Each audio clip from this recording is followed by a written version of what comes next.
জলদি খাবার দিন। দোকানদার বিড়বিড় করে, ও বাবা জ্বালা। ছেলে 1, আঙ্কেল জলদি খাবার দিন। দোকানদার ঠিক আছে বাবা, এখনই দিচ্ছি।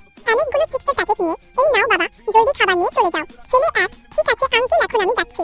ম্যানেজার মনে মনে, আবে এই ক্লাসে কি খাচ্ছে? আরে ইয়ার, ও এভাবে দেখছে যেন আমার খাবার ছিনিয়ে নেবে। এই নাও রাজু বাবা, চিকেন তন্দুরি। ম্যানেজার চিৎকার করে, আবে দাঁড়া শালা, তবু বলছি। দোকানদার, আবে ইয়ার, এই কোত্থেকে চলে এল? ভাই জানি না কোত্থেকে চলে এল। ম্যানেজার, শালা তোকে তো ছাড়বো না। দোকানদার, স্যার আমার বেতন দিন, আমি অনেক ভালো করে কাজ করেছি। ম্যানেজার, তুই বেতন পাবি না। দোকানদার, কিন্তু স্যার কেন? ম্যানেজার, কারণ তুই আমাকে খাবার দিসনি। দ্বিতীয় দৃশ্য, ক্লাসরুমে। শিক্ষক, মুস্কান দাঁড়িয়ে যাও তুমি। মুস্কান, হ্যাঁ স্যার বলুন, আমি এক্সামে কত নাম্বার পেয়েছি? শিক্ষক মনে মনে, আবে ইয়ার, মুস্কান তো ফেল করে ফেলেছে, কিন্তু যেভাবেই হোক মুস্কানকে পাস করাতে হবে। এই জন্য ওদের সবার নাম সরিয়ে মুস্কানের নাম লাগাতে হবে। কিন্তু কার সবচেয়ে বেশি নাম্বার এসেছে কিভাবে জানবো? আবে ইয়ার, আমার তো মনে হচ্ছে এদের মধ্যে রাহুলের সবচেয়ে বেশি নাম্বার এসেছে।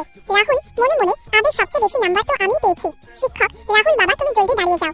রাহুল, বলুন আমি কত নাম্বার পেয়েছি? শিক্ষক, এই ক্লাসে